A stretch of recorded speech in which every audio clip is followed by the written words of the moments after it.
नमस्ते एंड जय श्री कृष्ण फ्रेंड्स, कैसे हो आप सभी। आशा करती हूँ कि आप सभी बढ़िया होंगे, स्वस्थ होंगे, मस्त होंगे और तंदुरुस्त भी होंगे।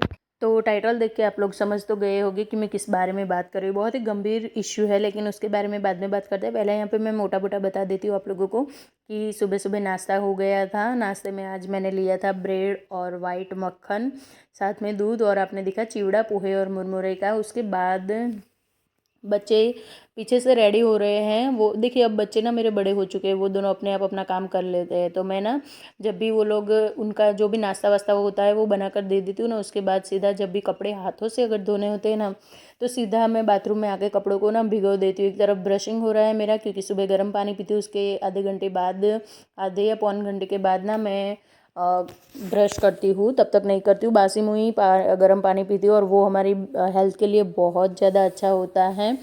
तो बस अब मैं ब्रश कर रही हूँ। यहाँ पे ये दोनों अपना नाश्ता कर रहे हैं। अंशु को ना सुबह सुबह बाजरे की रोटी बहुत ज़्यादा पसंद है, और ये हमारे इंग्लिश महाशय, तो उनको ना थोड़ी सी ब्रेड और ये सब बहुत ज़्यादा पसंद है। तो चलिए बात करते हैं जो जिसके बारे में टाइटल है। तो जब मैं 25 साल की थी तब ना मुझे डॉक्टर ने बोला था, मतलब कि हुआ ये था ना कि मुझे सडनली ब्रेस्ट में बहुत ज़्यादा पेन होने लगा था। अपने लेफ़्ट ब्रेस्ट में बहुत ज़्यादा पेन होने लगा था, और इतना ज़्यादा पेन होता था, वो होता था जब भी मेरे ना पीरियड्स आने के 10 दिन पहले मुझे ब्रेस्ट में इतना ज़बरदस्त वाला पेन होता था कि मतलब मुझसे सहन नहीं होता था। तो ऑब्वियस है कि हर किसी को पता है कि आजकल हमारे इंडिया में ना ब्रेस्ट कैंसर के बहुत ज़्यादा केसेस बढ़ रहे हैं। मतलब कि लेडीज़ों को सबसे ज़्यादा होने वाला ये, और ये ना एक अवेयरनेस होनी बहुत ज़्यादा ज़रूरी है। मैं यहाँ पे आज आप लोगों के साथ बात कर रही हूँ, इसका रीज़न यही है क्योंकि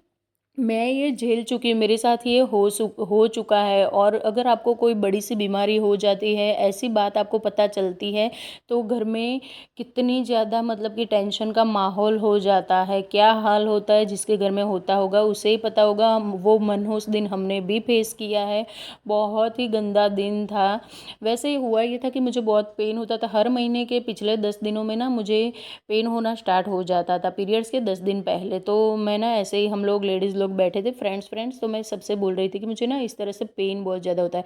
तो मेरी एक फ्रेंड ने बोला, चल मैं तुझे एक बहुत ही अच्छे डॉक्टर को पहचानती हूँ, तो मैं ले जाती हूँ अपनी जान पहचान में, मेरे साथ चल। तो कल सुबह रेडी हो जाना, हम ना सब दिखा के आते हैं। इतने दिनों तक बच्चे छोटे छोटे से हैं, तो ऐसे उस टाइम पे तो फर्स्ट सेकंड स्टैंडर्ड में ही मेरे बच्चे थे, याद नहीं है पक्का मुझे। अभी मेरी एज है 32 ईयर, और 25 साल की जब मैं थी तब मेरे साथ ये सब हुआ था। तो फ्रेंड ने बोला था मुझे कि यार एज बहुत ज़्यादा छोटी, तेरे बच्चे छोटे छोटे, तू इतना डर डर के बैठी मत रे, तू चल, मैं साथ में तुझे ले जाती हूँ अपने एक जान पहचान वाले डॉक्टर हैं उनके पास।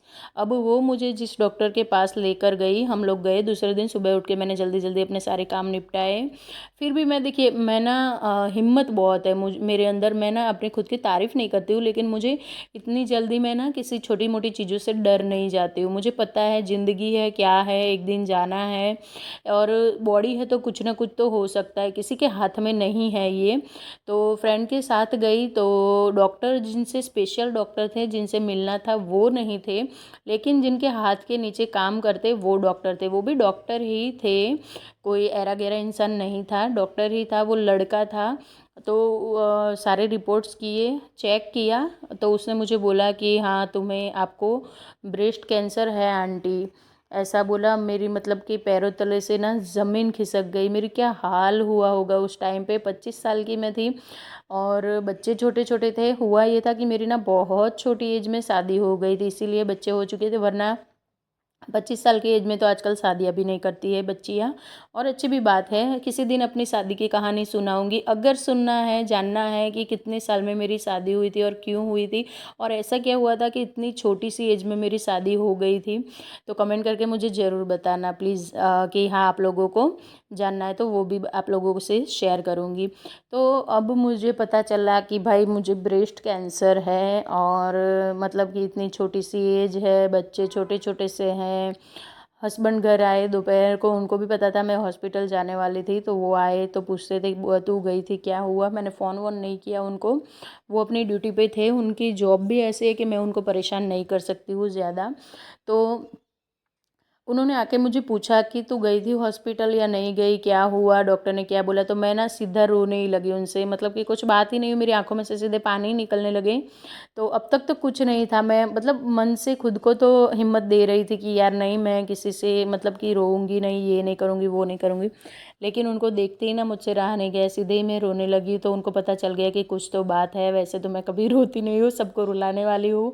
और एक घर का, आपके घर का बहुत ही स्ट्रांग मेंबर, जो हर हर मुसीबत में सबके सामने ढाल बन के खड़ा रहता है, ऐसा इंसान अगर सीधा रोने लगे तो ऑब्वियस बात है कि मतलब मुझे अभी मैं बात कर रही हूँ ना तो भी रोना आ रहा है कि क्या हाल हुआ था मेरा उस दिन।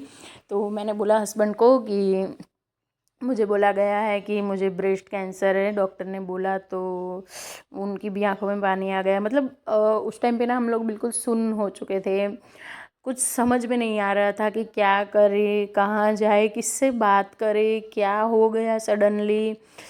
होता है ये, अगर कोई इतनी बड़ी बात आपके सामने, आपको ऐसा पता चला कि बस आप 5 या 10 साल के मेहमान हो इस दुनिया में, और बच्चे छोटे छोटे हैं, सब कुछ मतलब कि इतनी छोटी एज है और इतनी बड़ी बीमारी हो गई है।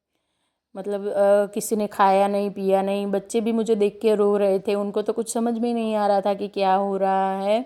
तो वो भी रोने लगे थे हमें देख देख के। मैंने फिर खुद को थोड़ा ठीक किया, थोड़ी सी स्ट्रांग होने का ट्राई किया कि बच्चों के सामने ही नहीं करना है। उस टाइम पे ना मैडम घर पे ट्यूशन लेने को आते थे मेरे घर पे, मेरे बच्चों का ट्यूशन घर पे होता था।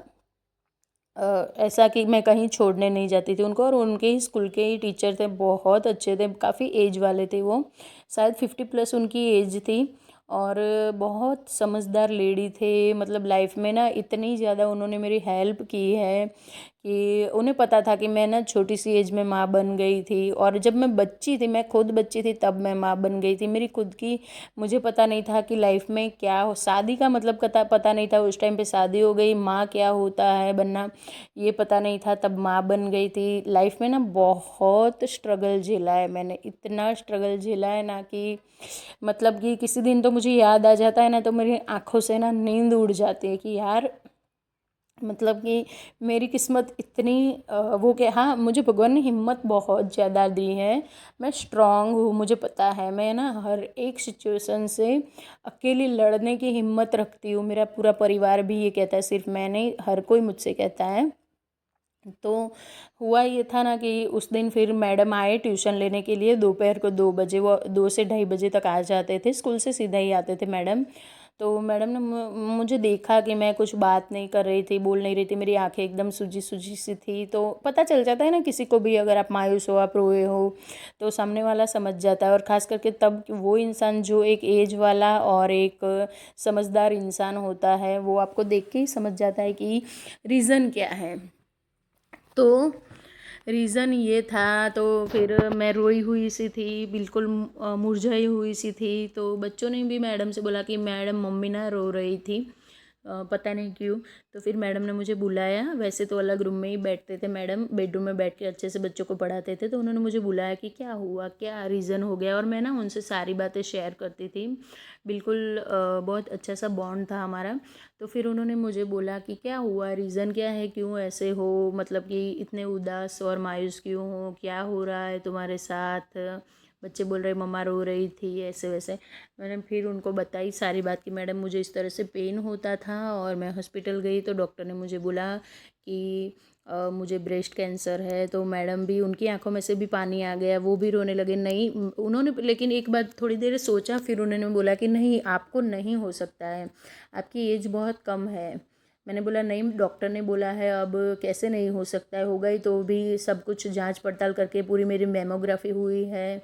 और फिर जाके मुझे बोला ऐसे ही, ऐसा तो है नहीं कि किसी तरह का कोई, मेरा एक मेमोग्राफी करके जो लोग जो जिन्हें पता है उन्हें पता होगा, जो जानते हैं उन्हें, कि मेमोग्राफी करनी होती है ब्रेस्ट की, तब जाके पता चलता है कि आपको कैंसर है या नहीं है।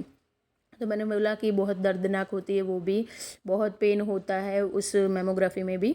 तो मैंने बोला मैडम मेरी मेमोग्राफी भी हुई है। तो उन्होंने मुझे एक स्पेशलिस्ट डॉक्टर से बात बोली, क्योंकि उनके स्टाफ में मेरे बच्चों के ही एक मैडम थे जिनको पिछले 10 साल से कैंसर था। तो उन्होंने मुझे थोड़ी हिम्मत दी, बोला ऐसा कुछ नहीं होता, 20 साल इंसान जी जाता है, कोई नहीं होता, बिल्कुल आप ना, आजकल सारी सुविधाएं हैं, दवाइयाँ हैं, आप ठीक हो जाओगे, टेंशन मत लो।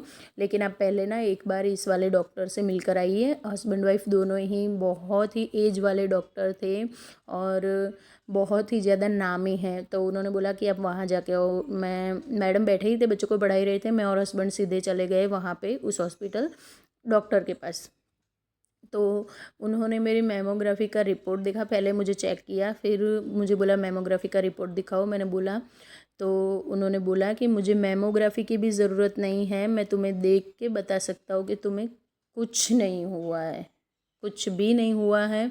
और 25 साल की एज में किसी भी लड़की को या वुमेन को ब्रेस्ट कैंसर नहीं होता है। अगर किसी की फैमिली की हिस्ट्री रही है कि मम्मी को है या फिर नानी को, दादी को, किसी को है, तो बात अलग है। तुम्हें ब्रेस्ट कैंसर नहीं है, किसी तरह का टेंशन मत लो। डॉक्टर ने मुझे बहुत डांटा, मैं बहुत फिर से रोई कि यार मतलब ऐसा कैसा वो डॉक्टर था कि रिपोर्ट्स भी उन्होंने देखा मेमोग्राफी में, कहीं भी नहीं लिखा था कि कैंसर पॉजिटिव है। हाँ, ये लिखा था कि फ्यूचर में हो सकता है, ये ज़रूर लिखा था उसके अंदर कि कुछ ऐसे सिम्टम्स बन रहे थे कि फ्यूचर में हो सकता है। लेकिन आज भी मेरी एज 32 साल की हो चुकी है, मैं हेल्दी हूँ, स्वस्थ हूँ, मुझे कुछ भी नहीं हुआ है। तो अगर आपको लाइफ में इस तरह की प्रॉब्लम आती है, कुछ प्रॉब्लम है, तो मैं पहले यही बोलूँगी कि किसी के भी ऊपर ऐसे ट्रस्ट मत कीजिए।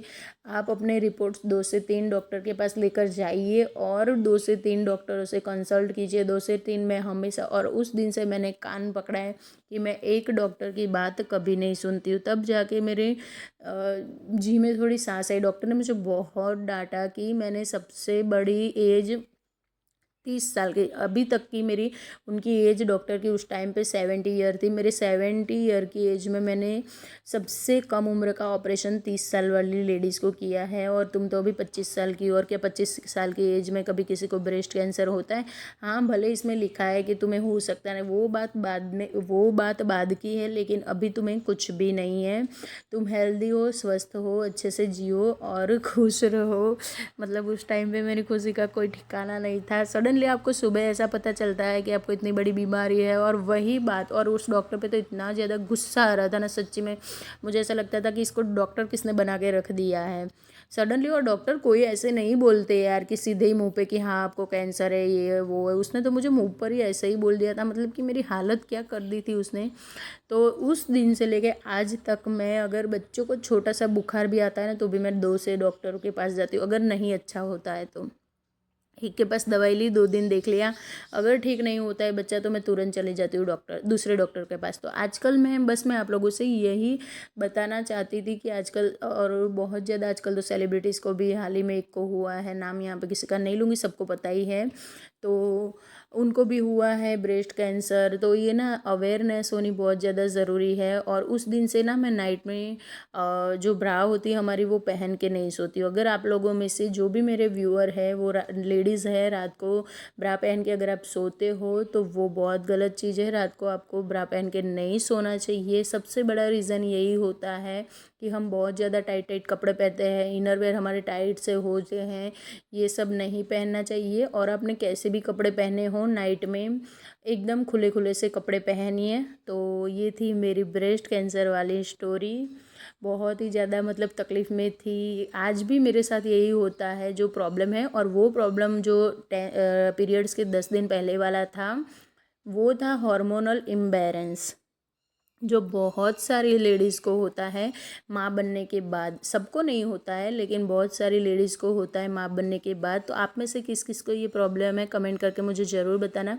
वो हार्मोनल इम्बैलेंस की वजह से होता है और कुछ नहीं होता है। अगर किसी को है तो प्लीज़ इस तरह से घबराना मत, डरना मत, और अच्छे से डॉक्टर के पास ना दवाई ले आना। चलिए, यहाँ पे मैं ना एक पार्सल मीशो से मैंने मंगवाया था, वो मेरा आ चुका था पार्सल। तो सबसे ज़्यादा खुशी तो हम लेडीज़ों को ना तभी होती है जब हमारा ना इस तरह का शॉपिंग किया हुआ ऑनलाइन शॉपिंग का कोई पार्सल घर पे आता है, तो बस मेरा भी वही था, ठिकाना नहीं था खुशी का। और ये मैंने मंगाए थे फ्रिज के लिए ऑर्गेनाइज़र।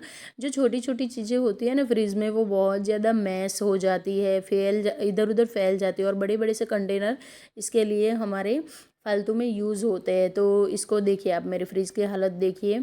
तो बस इसीलिए मैंने ये मंगवाया है। जो बॉटल वाला रैक है वहाँ पे ये फैली हुई चीज़ें होती है, देखिए एक ही में कितनी सारी 2 से 3 चीज़ें आ गई। और यहाँ पे जो एकदम मैस फैला हुआ सा था, ये एकदम ठीक ठाक दिखने लगा है। तो बस इसीलिए मैंने इसको मंगवाया है। 4 कंटेनर आए हैं ये, और मुझे ये 124 की इतने में पड़े थे। और बहुत अच्छे भी हैं, अच्छी चीज़ें मुझे दिखती है तो मैं तुरंत ले लेती हूँ। घर के लिए सस्ती भी होनी चाहिए और अच्छी भी होनी चाहिए। तो बस यही थे, 4 थे, और चारों के चारों ये जो बॉटल्स का रैक होता है उसके अंदर आसानी से आ गए हैं। तो यहाँ पे ना मैं कुछ हरी मिर्चें लेकर आई थी, जो मेरी ना ऐसी ही पड़ी हुई थी। ये पुदीना पूरा सूख चुका है, तो सोचा रखूँ कि ना रखूँ। अभी तो सोच रही हूँ सुखा के इसका पाउडर बना लूँगी, ये भी यूज़ में आता है। तो कोई नहीं, मैंने सोचा फ्रिज में ही उसको सूखने देती हूँ। यहाँ पे 2-3 मेरे पास पड़े हुए थे बीटरूट, उनको रख दिया। और हरी मिर्चें एक बॉक्स में निकाल के रख दी। तो आप देख सकते हो अभी क्या हाल था इस रैक का, और इतने में ये कितना ऑर्गेनाइज और अच्छा सा दिख रहा है, साफ़ सुथरा सा दिख रहा है। तो इसीलिए मैंने ये मंगवाया है। एक में रहेगा अदरक मेरा, जो ये बीटरूट जिसके अंदर पड़े हुए हैं वो। तो बस कुछ इस तरह से ऑर्गेनाइज़ करके घर को रखते हैं हम लोग। तो थोड़ी देर ना मैं फ्लैशबैक में चली गई ना, तो थोड़ा दुखी सी हो गई थी। कोई नहीं, चलिए, लेकिन था तो गुड न्यूज़। बाद में तो गुड न्यूज़ मिली थी, लेकिन अगर आपके साथ ऐसा हो जाता है तो यार ऑब्वियस बात है कि आप कितना दुखी हो जाओगे। चलिए, यहाँ पे फ्रिज का मेरा एक कोना अच्छे से ऑर्गेनाइज हो गया है, वेल ऑर्गेनाइज जिसको बोलते हैं, वो हो चुका है। और इस प्रोडक्ट से मैं बहुत ज़्यादा सेटिस्फाइड हूँ। अब हो चुकी है रात, और ये है हमारा पूरा ग्रुप। रात को हम सारे फ्रेंड्स मिलके मस्ती करते हैं, बातें करते हैं, और सोचा चलो आज आप लोगों के साथ भी शेयर कर दूँ। तो फ्रेंड्स, ये था आज का वीडियो। मिलती हूँ नेक्स्ट वीडियो में, तब तक के लिए राधे राधे एंड जय श्री कृष्ण।